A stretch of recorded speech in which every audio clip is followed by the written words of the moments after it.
This video is brought to you by patreon.com/worsttake. Get access to exclusive live streams and Discord servers, on-screen shoutouts, and early access to some videos when you join now. Help make sure that we can continue to make content like this by supporting the Patreon. Links are in the description down below.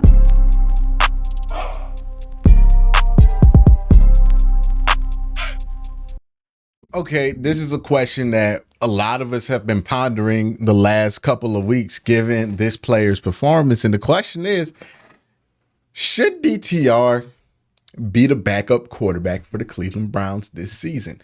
I can see some arguments for, I can see some arguments against it.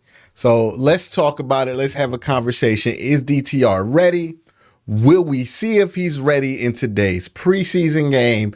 And to be honest, like, what do we need to see from him to feel like he's ready to be a backup? Because it's really rare for a quarterback to be the backup quarterback as a rookie, especially when they're not the next quarterback, right? Like, usually when the backup quarterback is a rookie, it's Baker Mayfield got drafted #1 overall, but we're sitting him and putting in Tyrod Taylor, where he's really the rookie is really the #1 option. He just happens to be the backup because the coaching staff is trying to let him wait and get into year 2 or whatever philosophy is going on in there. Very rarely is it, hey, this rookie's our backup quarterback because we believe he's our true second best option. Now, what's the case for DTR? Well, obviously, he's had a great preseason.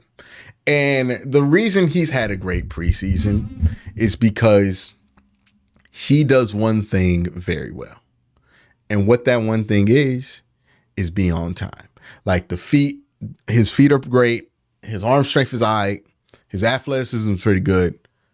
But the best quality of DTR is, one, he seems to have a real ability to learn the offense without having to take a bunch of reps. He seems to be able to get those mental reps in, which is a key skill for a backup quarterback.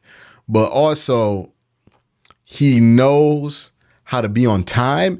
And also, he knows how to throw to spots, which is very important for a backup in this system specifically.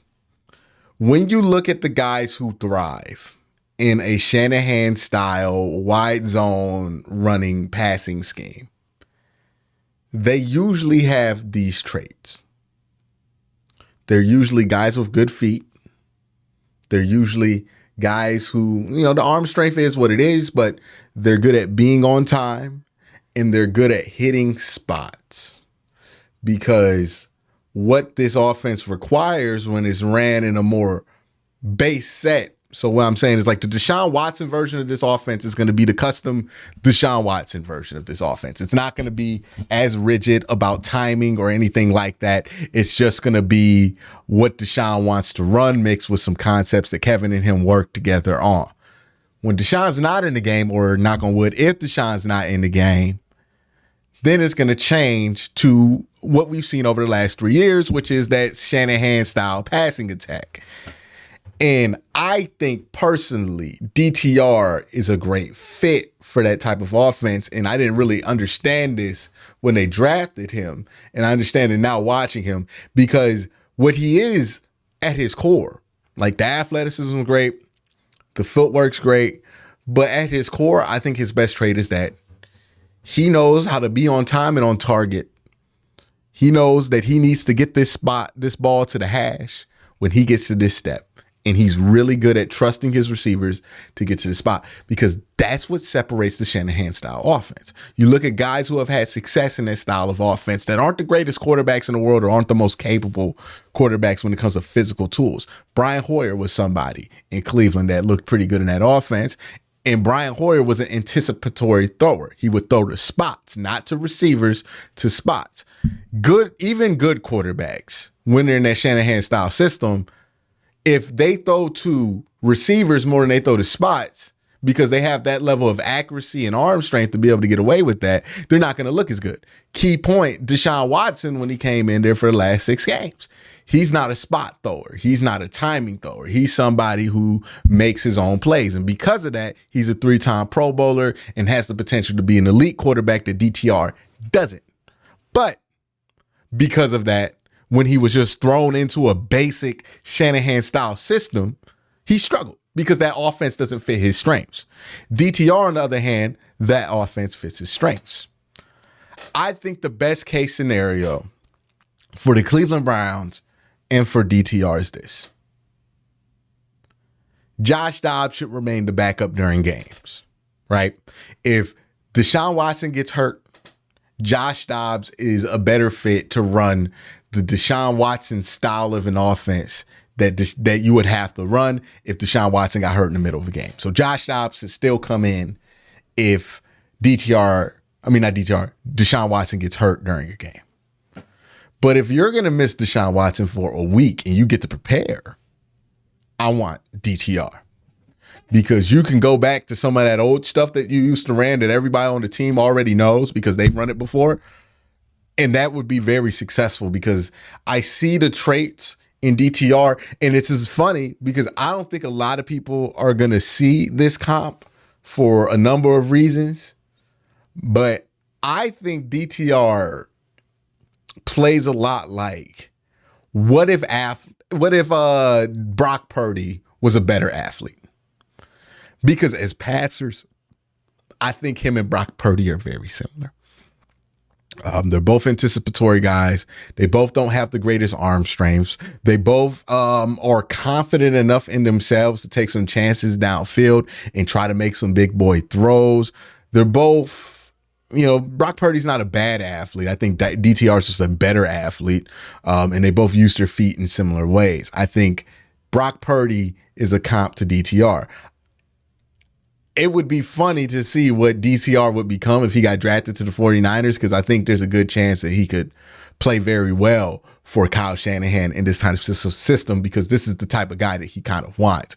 So that's my case for DTR, is he's more talented, he's a better athlete, and he's a better fit for the base style of offense that the Cleveland Browns run under Kevin Stefanski. It makes sense. If you aren't going to have your starter and you get a week to prepare, to put DTR in. I understand why you wouldn't want to put him in the middle of a game and why Josh Dobbs is going to maintain that role. But I think if you have a week of game, I think that should go to DTR. Now, I'm honestly on the side of DTR should be somewhat a quasi quarterback two, not the true quarterback two. There's some people who are going to be higher on DTR. There's some people who are going to be lower on DTR. There's going to be some people who just want to wait out the preseason with them, which all of those are fair places to be in this conversation. I've tried to think of the case against DTR being the backup quarterback. And to be honest with you, I can't think of a good argument. Because Josh Dobbs is not a good enough player or an established enough player to feel like you're really risking anything if you don't make him the backup. And what I mean by that is this. It's one thing if we're like, hey, should DTR be the backup or Jacoby Brissett? Because with Jacoby Brissett, we know what we're getting. We know what he's done in the league. He has a body of work. You can reference it. It's out there. So that would be a huge risk to go from a known quantity as your backup quarterback to a complete question mark. But with DTR and Josh Dobbs, this isn't going from a known quantity to a question mark.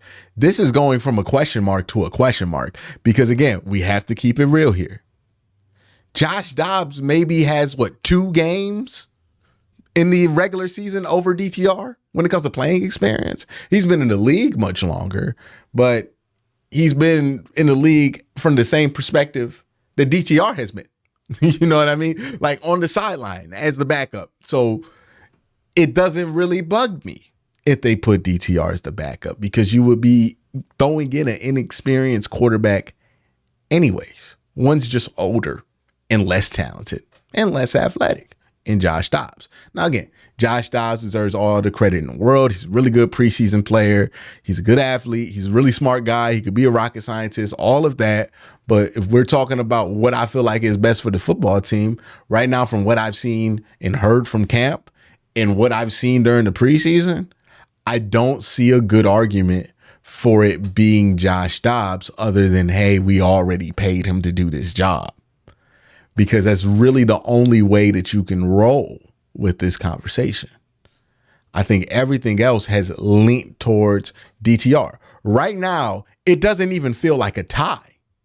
Right now, it feels like DTR is ahead of Josh Dobbs. We'll see how he handles this start, but it feels like DTR is ahead of Josh Dobbs. And DTR has all the tiebreakers. So if that's the case, why not? You're still going to have to keep Josh Dobbs on the active roster. Well, not on the active roster, but on the 53-man roster. Anyways, you're keeping 3 quarterbacks. So it's not like you're risking a quarterback spot. You were already keeping 3. You committed to that once you drafted DTR in the 5th round. So I just don't see a good argument for why not. I think it would free up Josh Dobbs to do the things that he does well, which is be a really good sideline guy. All those years in Pittsburgh where he was real helpful to Ben, he was the 3rd string quarterback anyways. So I think that's the perfect spot for Dobbs on this team. And I think it makes more sense for DTR to be the backup. Let me know what you think in the comment section below. Y'all have a great day. Have an even better night.